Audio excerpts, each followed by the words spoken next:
Hola, Regulo, ¿qué tal? Hola, buenos días. Bueno, nos encontramos aquí en la iglesia de San Cristóbal, que tiene una relación muy estrecha con el beato Pedro Soler. Cuéntanos un poquito primero sobre su vida.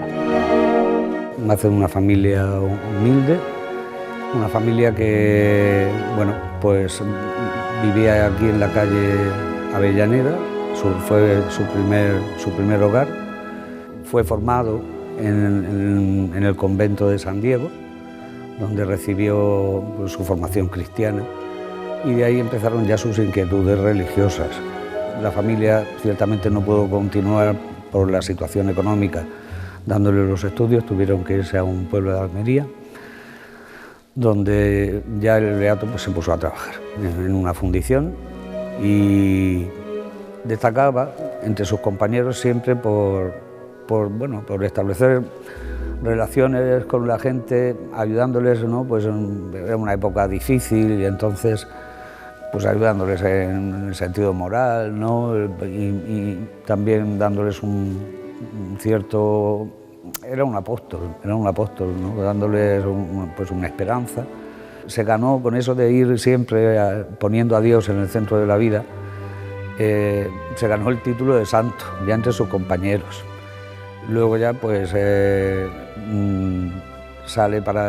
forma en el seminario, se ordena sacerdote, se le ofrece ir a Israel, a Jerusalén, donde estuvo también preparándose para la misión. Pidieron voluntarios para la misión de Damasco, que era una misión, pues la llamaban la misión mártir, porque todo el que iba no volvía. Pero a él no le importó, con arrojo y desde luego pues, con ese amor por la misión y por anunciar a Jesucristo y por llevar a Jesucristo en su vida, pues se fue a Damasco. Y efectivamente, en Damasco, pues la noche del 9 de julio de 1860 entraron en el convento. Él intentó de alguna manera pues, proteger a dos nuevos bautizados que habían en el convento, que fueron también martirizados junto a él, pero no pudo salvarlos, no pudo salvarse a sí mismo. Le pidieron que renunciara a la fe cristiana y él dijo que no, por supuesto que no, que prefería morir, Y pues arrodillado fue martirizado. Has contado un poquito sobre su vida. ¿Cuál es la vinculación que tiene Pedro Soler con esta iglesia? Bueno, con esta iglesia la vinculación es grandísima porque aquí fue bautizado. De hecho, tenemos la pila bautismal donde se le abrieron la puerta de todos los sacramentos y donde nació la vida cristiana y la vida de la fe.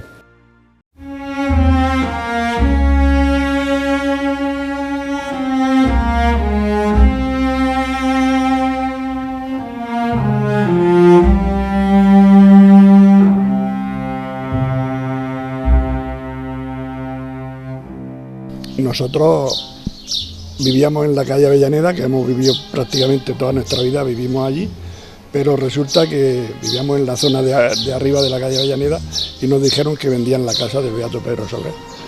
Claro, nosotros hemos pasado por ahí toda la vida y teníamos la casa que era bastante nueva, pero dice mi mujer, pues vamos a intentar de comprarla y nos vamos a ver cómo está.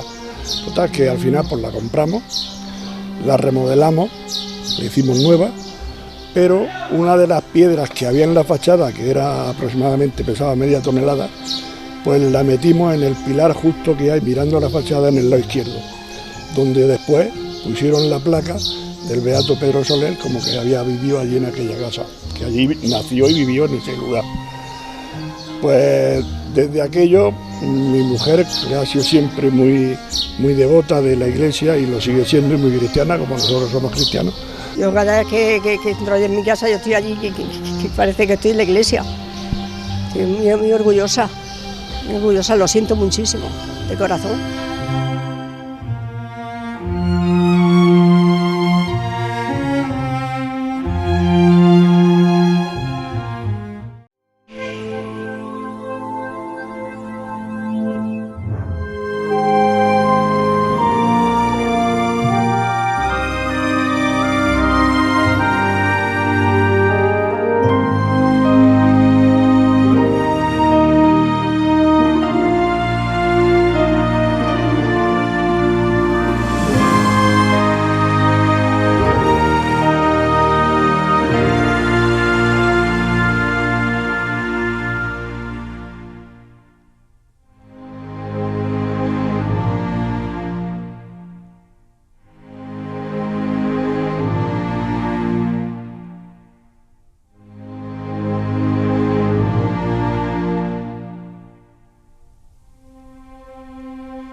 en el monasterio tenemos el alba con la cual se ordenó de diácono en Priego, y que al irse para Tierra Santa se la entregó a su hermano Antonio con el fin de que cuando volviera a Lorca nos la devolviera. Nosotras, como es de suponer, somos mucho más jóvenes, pero Madre Berta, que ella murió en el 2002, sí que había conocido a las hermanas que habían conocido al santo o al beato todavía. Entonces resulta que el capellán nuestro en el monasterio antiguo era un franciscano, el cual le enseñó latín a él antes de ordenarse, por lo cual iba con frecuencia, con cierta frecuencia, aunque no hablaran siempre con él, pero iba con cierta frecuencia a nuestro monasterio allá en la calle del Álamo. Luego ya pues cantó misa también, suponemos, aunque se da por cierto que una de sus primeras misas fue en nuestro monasterio, y la verdad es que la comunidad siempre ha estado muy unida a él y lo ha estimado muchísimo, además de que pues al ser lorquino lo han tratado muchísimas veces y demás. Se ha hecho oficial que el año que viene vaya a ser el primer santo de Lorca. ¿Qué supone para vosotras?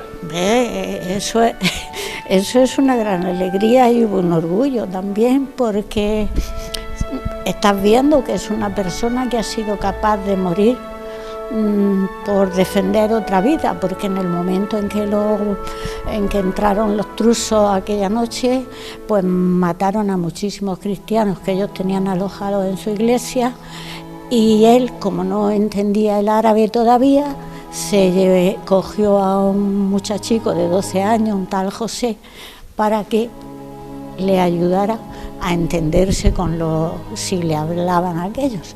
Pero viendo que empezaron a matar, él fue el último de los que mataron aquella noche, él cogió al niño y se escondió debajo de una escalera.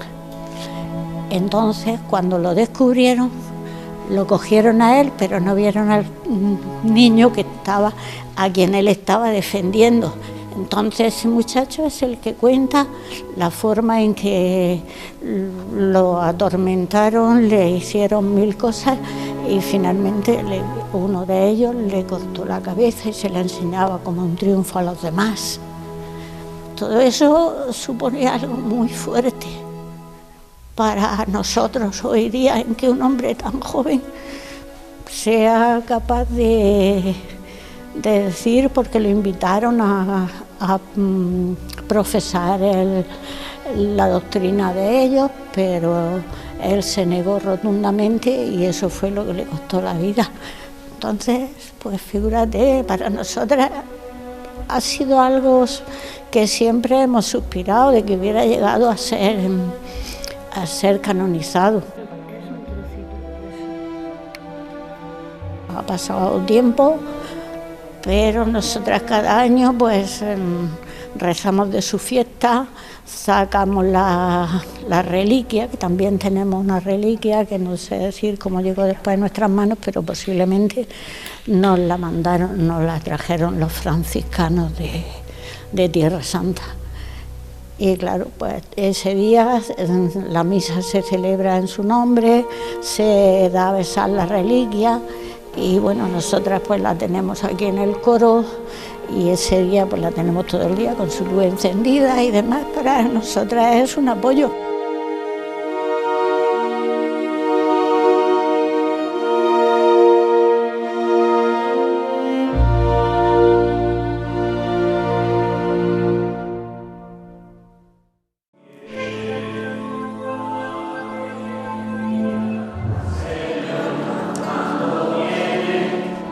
La iglesia de San Cristóbal, en el barrio que le vio nacer, celebraba con alegría la noticia de la canonización del beato Pedro Soler, una celebración que tendrá lugar en Roma en 2025, a lo largo del próximo año jubilar. Lógicamente, cuando hemos escuchado esta noticia, a nosotros se nos llena de alegría prácticamente todo el ser y al mismo tiempo pues venimos a dar gracias a Dios por esta noticia, por este acontecimiento.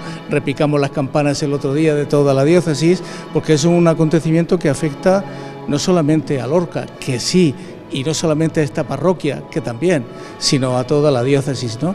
Entonces, pues contentos, muy alegres y dando gracias a Dios también por esto que para todos Pedro Soler es un ejemplo y un testimonio también de vida y al menos lo tenemos como un icono donde mirarnos. En la Eucaristía presidida por Monseñor Lorca Planes participaron también numerosos fieles y autoridades locales de Lorca, además del arzobispo emérito de Burgos, Monseñor Francisco Gilellín, y sacerdotes de Lorca o que fueron párrocos de San Cristóbal, templo donde el beato Pedro Soler recibió el bautismo.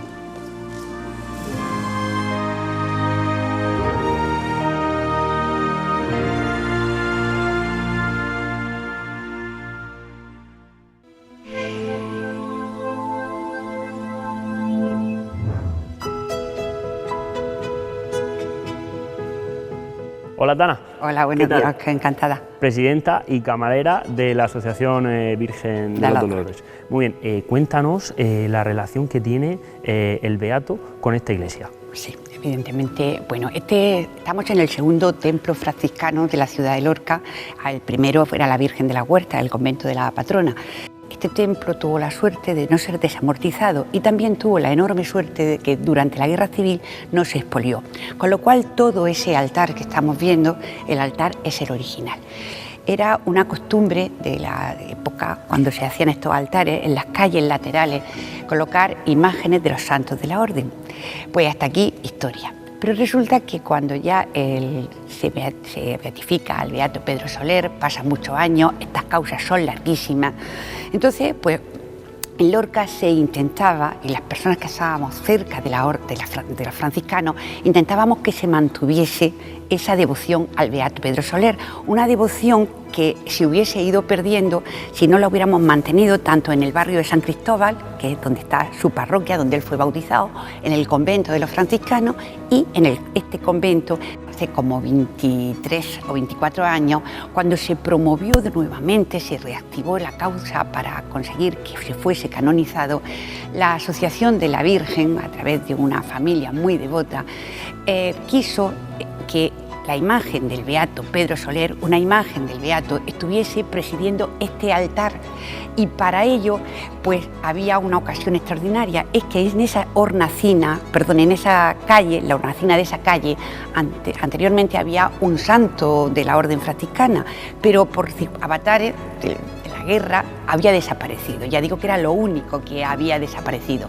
Entonces pues con permiso del señor obispo se hizo la escultura, se encargó esta escultura del beato Pedro Soler y se entronizó ahí.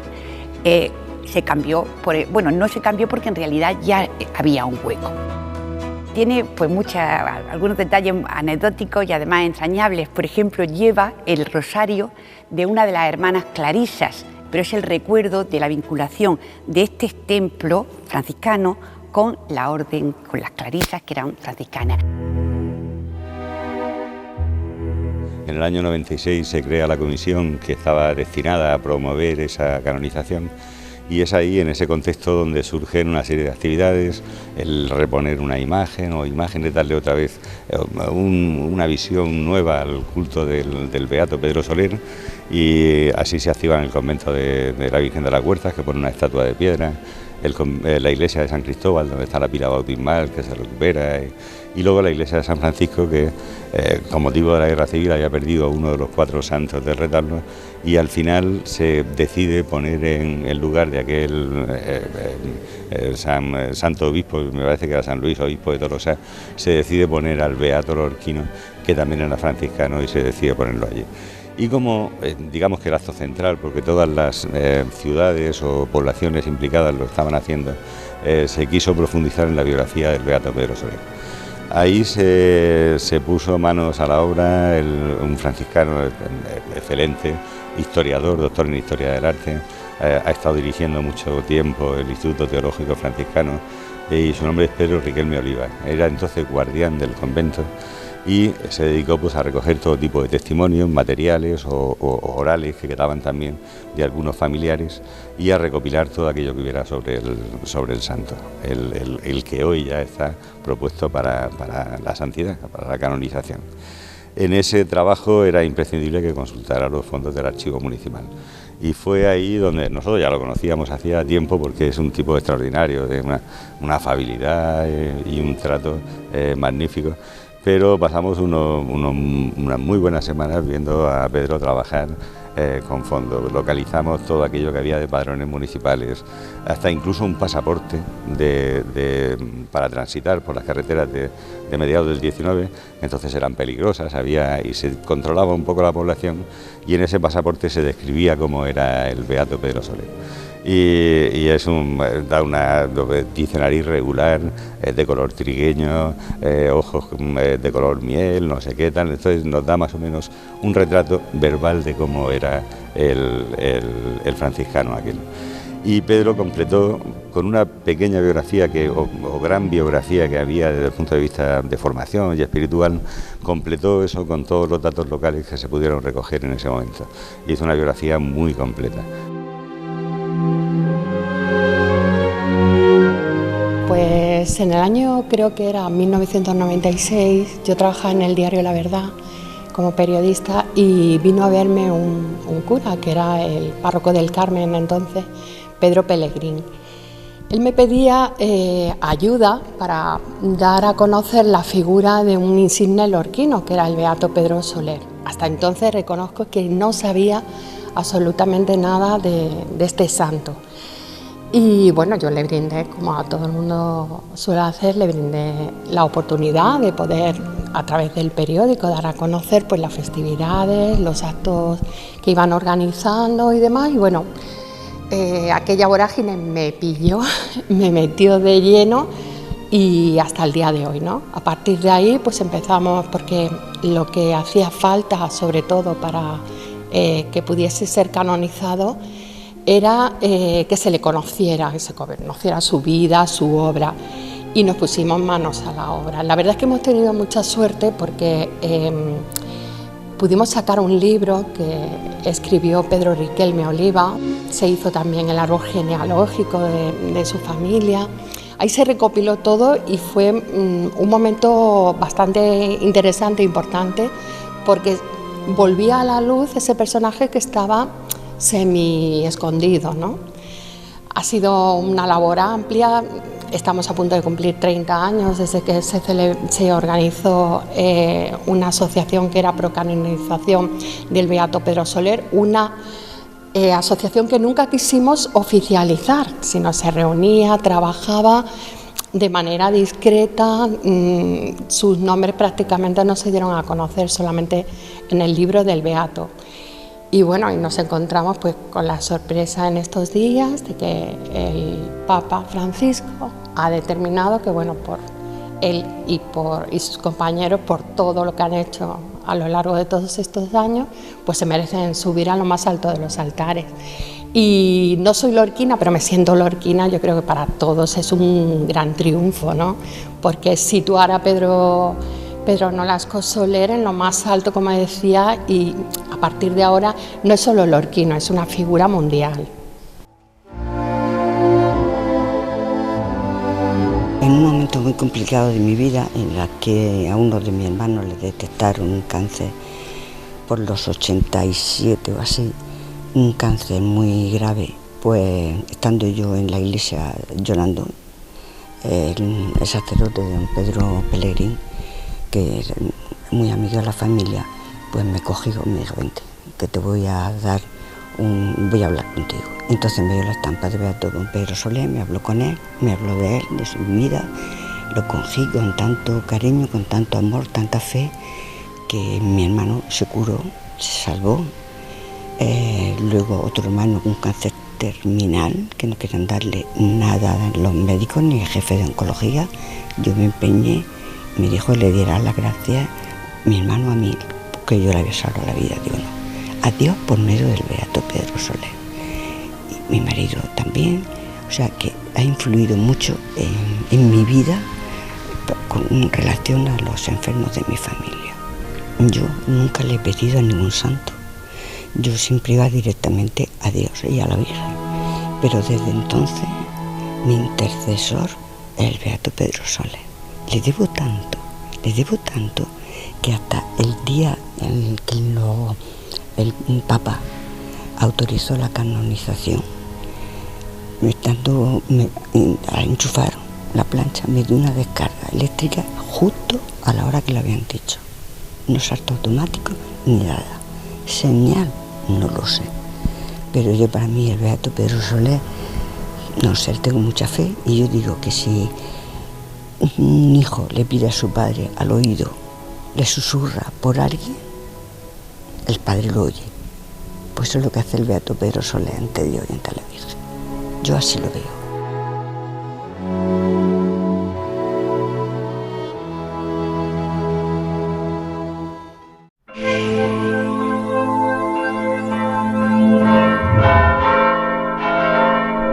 Será un acontecimiento evidentemente muy grande. Nosotros estamos muy contentos, por eso sonaron las campanas como un signo también de alegría. Es un muchacho que nace en el barrio de San Cristóbal, está bautizado en la parroquia de San Cristóbal y bueno, pues se planteó en entrar a los franciscanos, que eran prácticamente vecinos de él en el convento de San Diego. Ya se marchó como misionero para la parte de Israel, Palestina, Siria. Primero estuvo en Jerusalén formándose un tiempo y después encontró el martirio porque no quiso renunciar a su fe. Y para nosotros es un testimonio de fidelidad, que ante las dificultades no se echó atrás, sino que se mantuvo fiel también pues a la fe que le había movido. Bueno, pues supone un hito histórico, también un hito sentimental y por supuesto un hito religioso, ¿no? Que tengamos el primer santo de Lorca, pero sobre todo en la figura de quien hasta ahora ha sido el beato Pedro Soler Méndez, del barrio de San Cristóbal, un rabalero franciscano que se sacrificó defendiendo a los demás, defendiendo la fe y el evangelio en unas tierras tan lejanas y tan peligrosas también en el siglo XIX, como era toda la zona de Siria.